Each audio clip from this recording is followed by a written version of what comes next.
Hello, everybody. Welcome to the Mission Employable podcast. My name is Ryan West. I am your host. We have a great show for you today. We're actually in studio. We're actually recording, so I'm going to wave to the cameras as well. Excited for our guests to partner with us and do this. This will be something that will be out on our YouTube channel as well. So if you're watching this on YouTube or any other social media outlet, welcome and thank you for checking us out. Don't forget to download our podcast. You can get that on all of our platforms. Today's show is all about the Iowa FFA Association, something that is obviously such a big deal in the state of Iowa. We really probably could do a couple episodes on this, to be honest. We were talking before, I was talking with a guest, and we were talking about how it seems like somebody always knows somebody. There's always the sixth degree of FFA, if you will. So somehow, some way, somebody's always affiliated with the FFA Association. And the Iowa FFA Association is a youth organization of more than 18,400 student members as part of 252 local FFA chapters across Iowa. That's pretty amazing. We're getting into all that in a little bit. On the microphone with us today to discuss this topic and more is Scott Johnson, who is the Executive Director of the Iowa FFA Association. Scott, thank you for joining us and welcome to the Mission Employable podcast. Hey, thanks a lot. Appreciate the opportunity to be here. Absolutely. Thank you for coming in. And I want to thank Scott as well for rescheduling. We were going to do this one, gosh, it's already been 6 weeks ago. I think it was quite a bit while ago, and I was sick, and I really appreciate you coming in and sitting with us here and doing this one in our studio. Welcome to the Mission Employable studio. We're very lucky to be able to do it here. And so let's kick this off. I want to find out all about how you're involved, how you came about. Give us the high-level overview of the Iowa FFA. What's it made up of? How you came about to be in it? And for anybody out there who's maybe not familiar, give us the scoop on all that. Yeah. So, for me personally getting started, I can thank my parents initially looking at my class signups in 8th grade for high school and said, hey, why don't you take an ag class? So, I dropped choir, which is probably good. I mean, I won't sing a tune to prove my point. And probably needed with more kids, let's be honest. Yeah, for sure. So, picked that up, got involved as a member, served as a state officer a few years ago. Sure. And then while in college, interned for the State FFA Association before going and completing my degree at Iowa State in ag education and teaching ag education and being an FFA advisor for about 10 years in Western Iowa. Yeah. And have been serving in this position for 10 years. Yeah. And so when you got into it, going into the ninth grade then, Yep. 8th grade, 9th grade, what stuck out to you, or what your time through the program, why is it so vital for kids to be in that program? What really did it help serve for you moving forward in your career?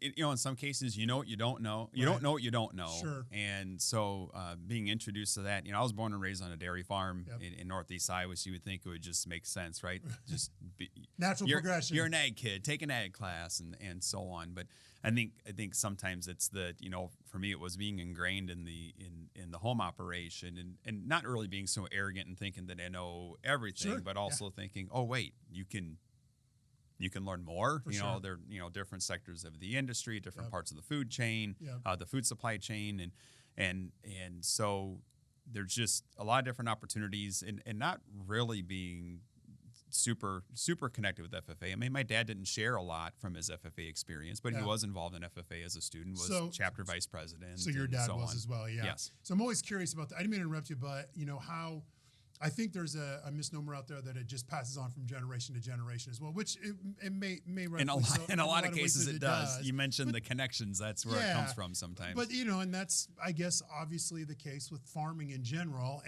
But I think it is important what you talked on there, just how much more you learn through the program. Yep. And certainly, right or wrong, there is a stigma that farm kids are just going to be able to work harder. They're going to do all these other things. And FFA is just going to prepare you that much more. Fair assessment? Yeah. We have a propensity to have an interest in industry because I feel like we have, I don't know, there's probably data out there. I don't have it at my fingertips, but we have a propensity of having students that maybe have an interest in the trades, Yep. More interest in maybe in construction because of equipment operation, For sure. but also other parts of the food chain as well, where you talk about marketing, sales, and I'd be remiss for not being able to mention whatever other number of sectors Sure. out there that Absolutely. that are demand law, accounting, you name it. that demand additional, training, advanced degrees, and sure. so on, Yep. and communications, et cetera. And that's where kind of that FFA involvement ties in. When I was teaching, I used to tell students, you can't do everything in FFA. Yeah. If you want to try, we'll support you in trying to get there. For sure. But it's really impossible to do everything just because there's so many different things out there that students can be involved in, and they can gravitate towards something that is of interest to them. Yeah. If it's hands-on activities, if it's communication, if it's leadership, if it's a blend of things. Sometimes some of the best members in local programs you don't see because they're so ingrained with the local programs and delivering local activities, presentations, community service activities, or they're just very ambitious with the local fundraiser. It's some of the, in my opinion, some of the most successful programs out there are those that have just a great blend of students from all backgrounds. They're a good cross-section of the student body that's there, and different interests in the industry and different areas of involvement that pique their interest. Yeah, for sure. Well said. Okay, so let's talk about a little bit about the numbers. So you guys have over 18,000 members, 252 chapters. By the way, I'm cheating. I have this on my laptop right here. 285 schools. So what does all that mean? So, each year you're getting a new crop of kids that are coming into the program. So walk us through how a typical kid, first of all, will become a member. Where does that usually happen? And can it happen a little later in high school as well? Yep. Let's start there, and then I kind of want to move into the schools and chapters. Yeah, sure. Membership for kids that are for I didn't mean to interrupt you. For parents that may think, maybe I need to get my kid into this. Yeah, sure. So membership can actually start as early as 7th grade. Okay. In the state, about 10% of our membership, maybe a little less than 10%, are in grades 7 and 8. That typically comes as a result of students involved in exploratory rotations. You'll see industrial technology. Sorry, other service areas, if I'm not using the proper terminology there. Right. Art, whatever that is. Some of those elective areas are part of that exploratory rotation. And if agriculture is part of that exploratory rotation, then the opportunity for FFA membership is there for programs that choose to do that. Yep. Not every middle school ag program does, but for those that do, those students in 7th and 8th grade can start membership. And then we pick up a good number of members coming into their freshman year. But being a member starts with taking an agricultural education course or an agri-science course taught by the instructor who is the FFA advisor. Okay. So it's not about taking any ag course, it's about taking the ag course. And when you take that ag course, that's what allows the student to initiate membership. Okay. After that, through 4 years of high school, there's the annual membership, 1-year membership, and then there's the agricultural education coursework that they would take with each year. So as long as the student's taking a minimum of a semester equivalent of ag coursework, they can maintain their membership through high school. Students who are members as a senior upon graduation can then also retain membership for an additional 3 years after high school graduation. Okay. Technically in our language, it's 4 national conventions, but the membership year technically kind of ends with national conventions. So that first one in the fall after graduation is their senior year membership finishing up. Yeah, and so kids who join then, excuse me, they do you typically see them stay through the program the entire time then once they get in? Yeah, and that's not a fair question, but I get the impression like once they get in, they're staying at it. Yeah, actually, National FFA provides us with that information.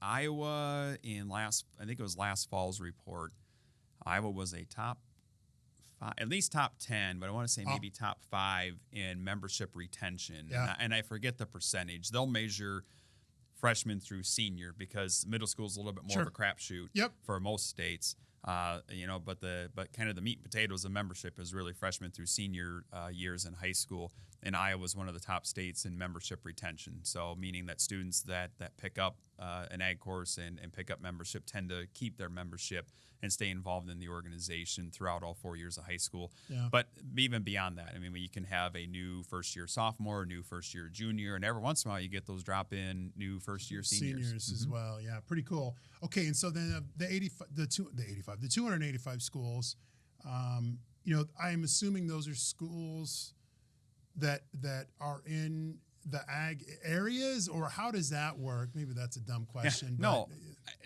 You know, there's our most traditional program, of course, is K-12 school system, Right.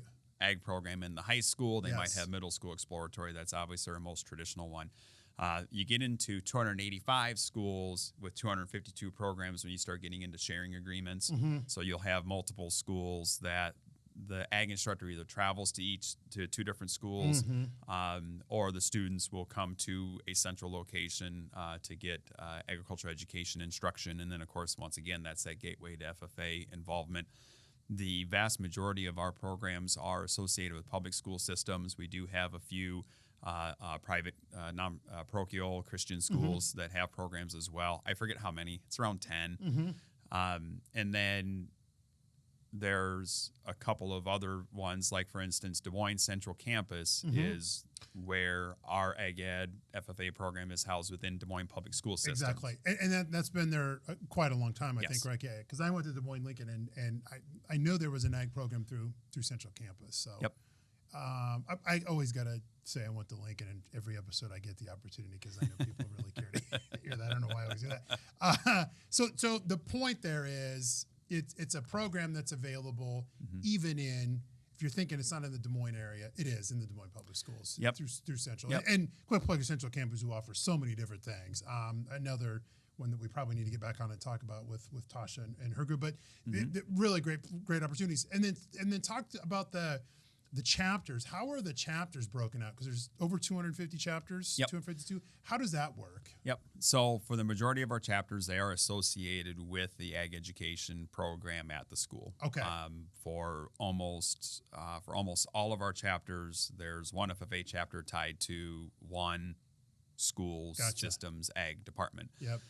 We did have our first middle school FFA chapter chartered this year. Okay. So it is technically one school, but the younger students that are in middle school chartered their own FFA chapter. Yeah. And then when they move to high school, we'll transfer their membership and they'll move to be associated with the high school FFA chapter. Okay, gotcha. And then lastly, 33,000 ag ed students. What's that mean? So 33,000 ag ed students basically breaks down to about 21 to 22,000 ag education students enrolled in high school and about 12,000 students that are picking up middle school instruction. So both those numbers kind of come from our annual report data that we pick up from our ag education colleagues. We're able to kind of cross-reference that with enrollment data that the Department of Education collects, at least from our public schools. And so those numbers, while can be anecdotal, I would hope that our licensed educator colleagues out there are reporting accurate information. I mean, why wouldn't they? At the same time, we do have an opportunity to kind of reconcile part of those numbers with what's reported by to the Department of Education. Yeah, very cool. Okay, so I've officially killed that first question, by the way, ladies and gentlemen. There's a lot there. Thank you for going over that. I think it's very important. Again, and you can find out more by going to Iowa, spelled out, FFA.com. That's IowaFFA.com. You guys have a ton of information on the website. Let's go to the kind of switch gears to the next question here I want to ask you. Talk to us about the importance of ag education and what that 3-component model is. You had sent that over to me, and what's that mean? What's that all about? So, something that maybe many from the outside looking in don't realize is ag education is one of 6 service areas in career and technical education. And in recent years, I've kind of made it a point to share with others that each of those service areas technically has a 3-circle model. So the 3-circle model being classroom laboratory, so the traditional agricultural education instruction, FFA as a career and technical student organization, so the student leadership organization tied with that, and then a work-based learning component, and that in our terms we refer to as supervised agricultural experience, so SAE. So SAE is our work-based learning within ag education. Okay. So the students that have experiences in all 3 are most likely to be your more well-rounded. They're going to have content knowledge in the ag industry in whatever subject matter area that's of interest to them. Yeah. They'll have FFA leadership, communication, teamwork, collaboration experiences, and they'll have some sort of career preparation involvement. And hopefully, once again, these are difficult things for us to measure, hopefully have a higher likelihood of kind of knowing what they want to be when they grow up. Yeah. Oh, and one of the things we found on doing this podcast is what they don't want to do as well, which is almost just as important, or if not more important. I appreciate you bringing up the work-based learning component of that, because that's one of the things that we're trying to talk about more and more on every episode if we can, just the importance of getting kids ingrained in these opportunities and programs. So very cool stuff. All right, so you've kind of talked about this a little bit, but talk to us about how the Ag Ed and FFA prepares the youth for a future career. We know, and just so we're all straight here, that's a career in anything, whether it's as a doctor, or a lawyer, whatever it may, insurance, finance. But we know that a lot of these kids were going to go into some of the trades or some of those manufacturing jobs. And so how does, an FA just gives them, what type of stability is it going to give them? What is that extra oomph that it gives them that maybe you don't get if you're not in the program? Sure. For local ag education and FFA programs, it's really kind of a mix of things. And I'll try to kind of peel those layers off. Obviously there's a traditional agricultural education, content and hands-on learning and labs and collaborative learning that occurs within the 4 walls or 8 walls if there's a lab associated, with the respective department. So, it's nice to be able to say, students come out having some sort of background knowledge of the industry. Right. So, however, at the same time, when at our annual Ag Teachers Conference at the end of June, we're fortunate enough to usually have a presentation by Mike Gall of Career Services at Iowa State. And they have one of the largest, or maybe they probably have the largest ag career show, college ag career show in the country in the fall. And then their one in the spring is also one of the largest. And so they get connection with a lot of industry partners and asking them, what are you looking for, right? And guess what? They're looking for intangibles. Yeah. Can they communicate? Yeah. Do they have the ability to learn? So yes, the background knowledge and content information is good, but we're also going to train them to work within kind of the lanes of what our company's, vision is, or what that position or department we want them to be able to be. So are they coachable? Do they have the ability to learn? So there's the kind of the intangibles and whatever the soft skills or whatever the buzzword is, right? I've heard it referred to a bunch of different things. Soft skills most common is what I hear. Agreed. So there's there's the content knowledge that comes out of the instruction and involvement within the classroom and laboratory, but then there's those soft skills and intangibles that are blended with it, with FFA involvement and experiences.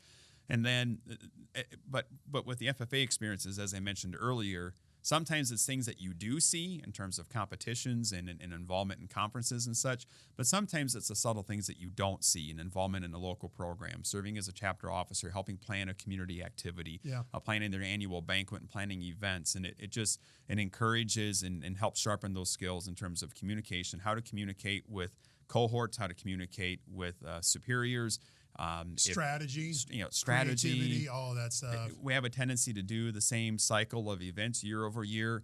As a teacher, I remember one of the most beneficial experiences as an instructor is when students become leaders in the chapter, and before they graduate, they figure out how to pay it forward and kind of and really think about that legacy component of the program and thinking instead of, because sometimes like seniors, right? You ever been there senioritis? It's like, oh, it's about me. I'm going to celebrate my senior year and get the most out of it.